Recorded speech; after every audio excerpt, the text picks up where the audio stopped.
You see this van? It's my home. But picking the wrong place to park, that can turn your night into an absolute nightmare. Imagine that you're finally settling in, really tired from a long drive, when suddenly someone's knocking at your window. Maybe it's security, maybe it's the cops, or maybe it's something much worse. After 2 years of living on the road with full-time van life, I'd made mistakes with overnight parking, and I don't want you to make them too. Hi, I'm Adam, and this is my van, Vincent Van Gogh. Today I'm breaking down some of the worst places that you can park overnight, and why you should avoid them at all costs. If you've ever had a problem parking overnight, this video will give you some valuable tips on how to not be disturbed overnight and how to not disturb others. Let's dive in.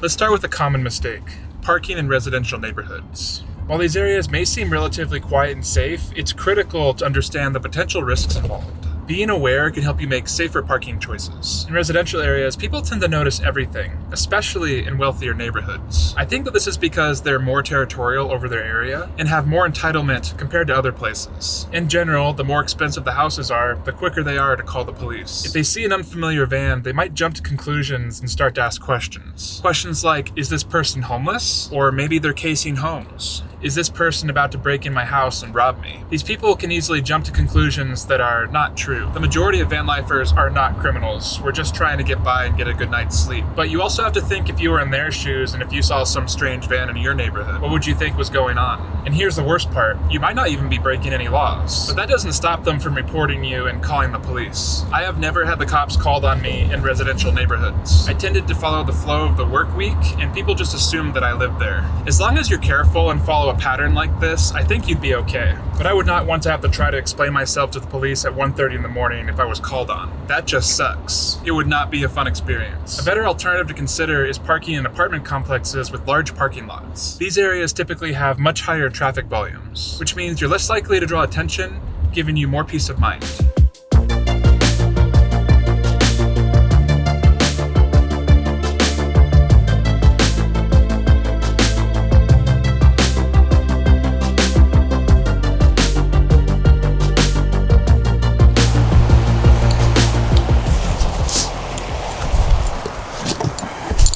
The second worst spot is Walmart. Once upon a time, Walmart was the go-to destination for overnight parking. However, it's important to be aware that those days are mostly behind us, and the safety of Walmart parking is on the decline. Just yesterday, I was in Walmart and I met some crazy people in the parking lot, and I couldn't believe what I saw. The situation in Walmart parking lots is becoming increasingly precarious, and I've started seeing them put security personnel in their stores to protect their assets and decrease their liability. The security personnel, sometimes accompanied by law enforcement, frequently approach overnight parkers, and in some cases, the environment can feel unsafe.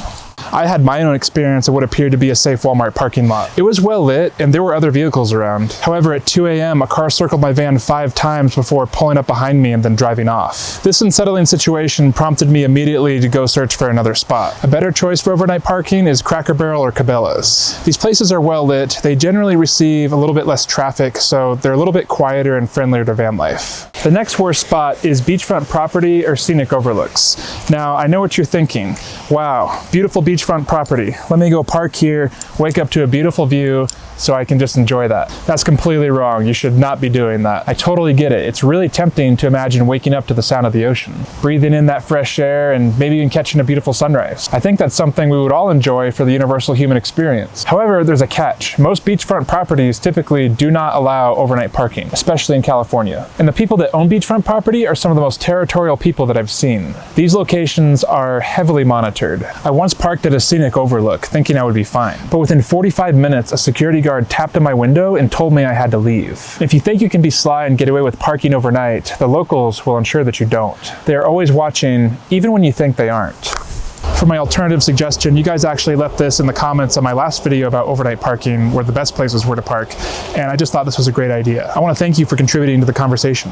Consider looking for small marinas or boat launch areas. They tend to be a little bit more relaxed about overnight parking, and they're still close to the water. I guess when you think about it, it makes sense. People just park their cars and go off on their boats, and no one really questions it. So I think that's something to take advantage of here and there. I think this is a great idea and something to keep in mind when you're looking for a really scenic spot.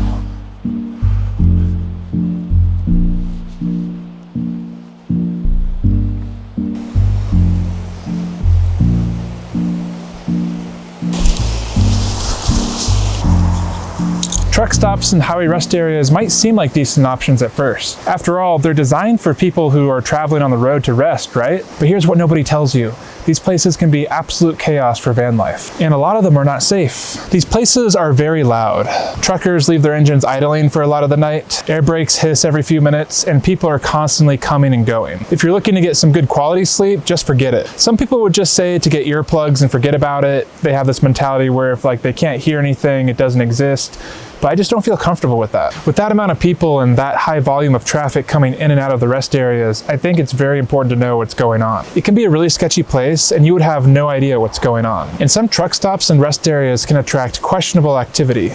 Late night arguments, strange people walking around on who knows what, and some places even have actual crime that goes on. I've heard way too many stories of people getting harassed at these spots, but I like to avoid the noise if I can, and there are much better options out there in my opinion. If you're looking for a generally quiet, safe, and stress-free place to park, hospitals are generally one of the best places you can find. Here's why they stand out as a top choice for me. Hospitals are open 24/7. Unlike many other public spaces, hospitals have to operate around the clock. This means that there's a constant flow of cars and people coming and going at all hours. So you probably won't attract any unnecessary attention by parking overnight. I don't think it matters if it's late at night or early in the morning. Vehicles parked at a hospital overnight are a common sight, and it'll make your presence less noticeable. They also have robust security measures. Hospitals typically have high security to protect patients and visitors. Many have security cameras, and there are security personnel that come out on patrol on a regular basis. This security presence serves as a deterrent for potential criminal activity. Unlike settings such as truck stops or rest areas where security might be minimal to none at all, especially in remote areas. There's also the quality of low perception of homelessness. If you keep a low profile while you're parked, it's unlikely that anyone will assume that you're homeless. Most people will think that you're either visiting a patient or perhaps working a long shift at the hospital. This perception allows you the opportunity to feel comfortable and blend in.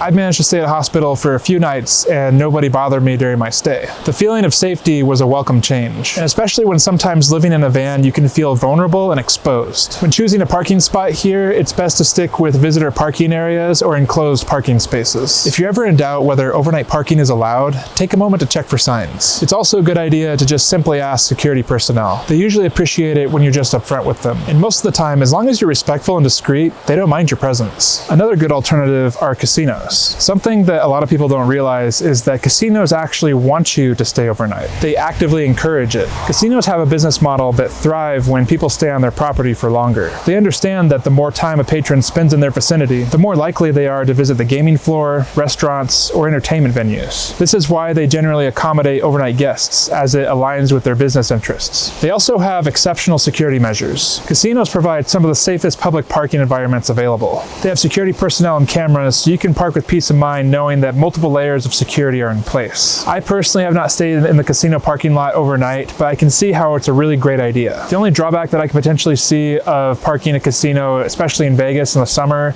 is that it gets way too hot. Unless you have a dedicated air conditioner, I don't recommend staying in the summer. Last time I stayed in Vegas, it got to 90 degrees when the sun went down. It would just be absolutely awful if you tried to sleep in your van in those temperatures. If you ever find yourself in a bad parking spot and your gut says to leave, you should trust it and leave.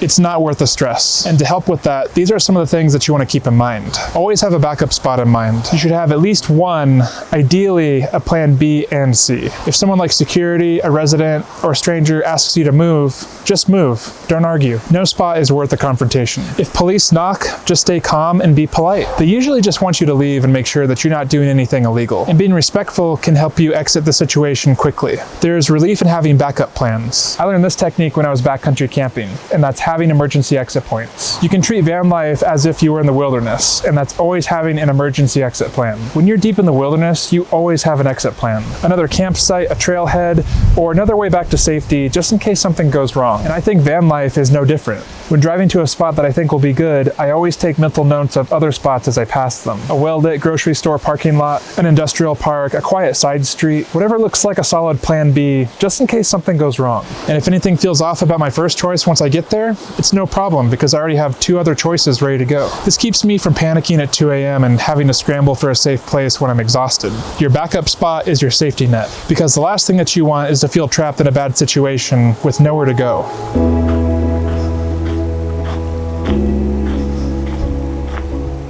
If you ever find yourself in a sketchy spot, Don't overthink it. Get in your driver's seat, lock the doors, start your engine. If you ever feel unsafe, just drive to your backup spot. Don't wait till it's too late, and don't wait for something to happen. Just make sure you aren't being followed.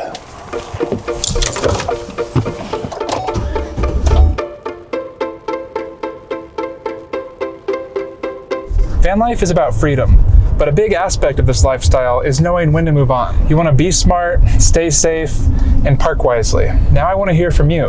What's the worst place that you've ever parked at? I know there must be some scary stories out there for overnight parking. Let me know down in the comments below and I will engage with you there. If you enjoyed this video, please hit the like button and subscribe to my channel. It really helps me out a lot. And if you're curious about where to find the best places for overnight parking, you should check out that next video over here. I'll see you over there.